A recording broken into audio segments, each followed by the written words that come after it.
Hello everybody and welcome to the third, I think, episode of Speck Does ComputerCraft. In the last episode we did transporting programs from one computer to another. And in this one we're going to do variables and if statements. So let's get started. A variable is, I'm going to define this so badly, but a variable is basically how a computer chooses to perform an operation. Like, if you ever have a text box giving you a yes/no option, if you click no, then it's going to have an if saying, if no, then do this. If you click yes, it will have if yes, do this. Or it could just have an else option which would change everything. So, how can we imply that into Lua?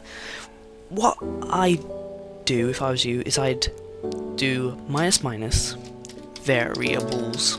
This is not necessary, this is just so you know where everything is. Now, when something in the code has a minus next to it, that means that it will not be affected in the code itself.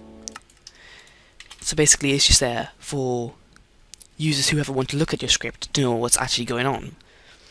So if we do, so this variables, currently there's nothing on the script, it will do nothing. That's why it's highlighted in green if you have an advanced computer. So first, I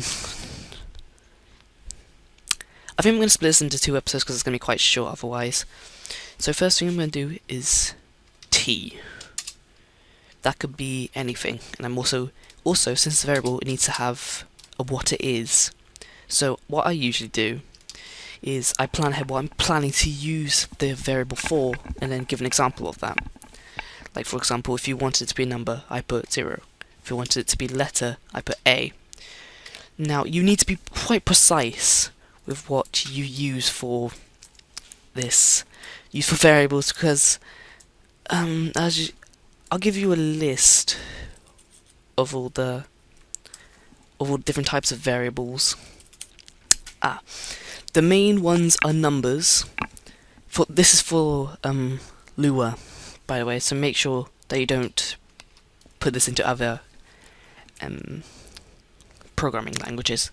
The main ones are numbers, int strings, nil, so nothing, booleans, which is a true or false, tables, functions, user data, and threads. The main ones you use are number strings, nil, and booleans. So what you can either do is state what it is, but I'm not too sure how to do that. So what I normally do is just say what it is. So if it was a string, it would be like that. If it was a number, it would just be a number like that. Don't put these in it because then it would just become a string instantly. A boolean is t equals true, and then nil is just nil. I just don't do anything for it, just put t equals nil, and then it'll do that. Actually, I think you could just do, no, just make sure you do this. You can probably research it if you want and find out how to do it, but that's difficult. So that's basically what they are. There's a string, a number, a boolean, and a nil. Now we can get to our actual script after a very long break.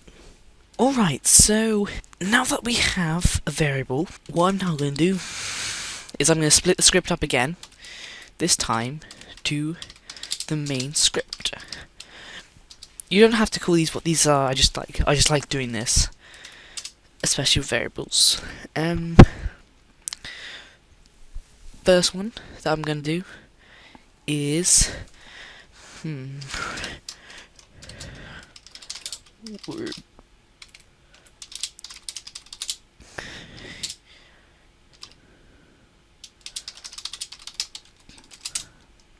alright, and then to get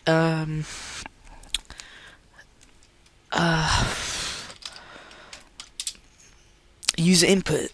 I got it in the end. You just put local t equals read.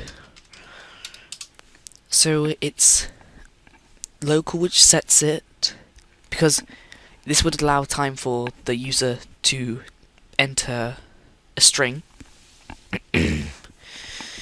which will, and then local will cause it to do a command which is only on this PC, and after it reads it, then variable equals read.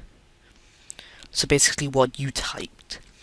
Now I've already set it to be variable to be the letter A, but now since we've re-established what T means, it will now use what we put in. Okay, so, and then just if you want to do for testing purposes, you can just do print T and then it'll print the variable. Now we're going to go to ifs.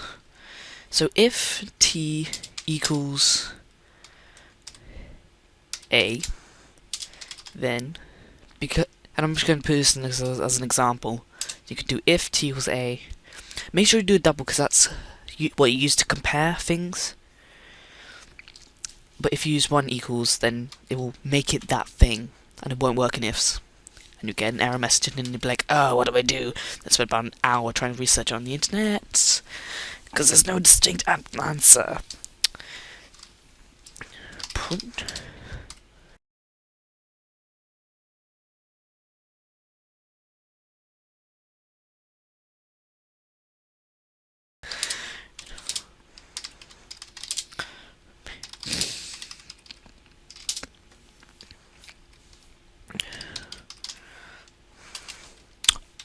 Oh, I think I've forgotten type of data in Lua. Nope. Okay. Well, usually in most programming languages, that we'll use integers as well. I'm not too sure what they are.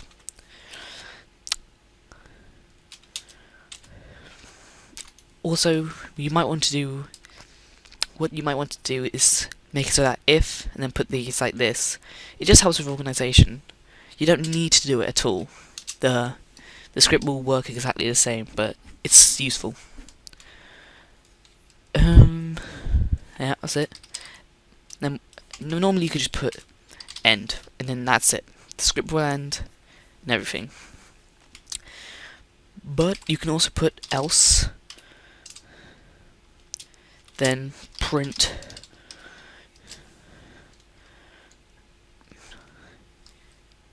yay, you changed,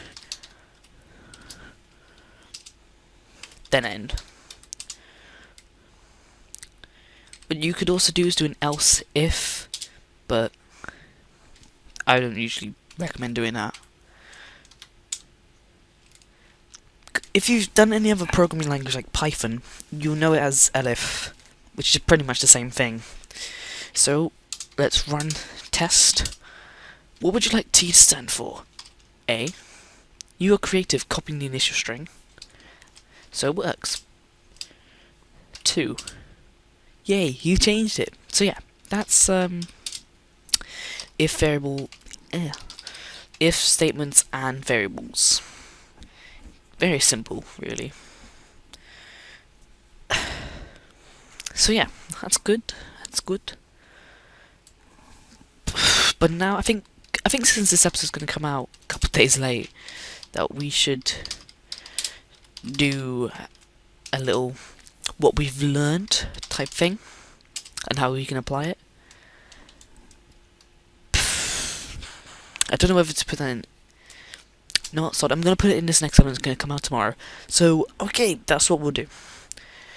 So, look out for tomorrow. I'm going to be uploading another video. I'm going to be adding it. I'm going to be recording it and making it straight after this one. So it should be out pretty much the day after this one. So, I want to thank you all for watching, and have a great day. Bye bye.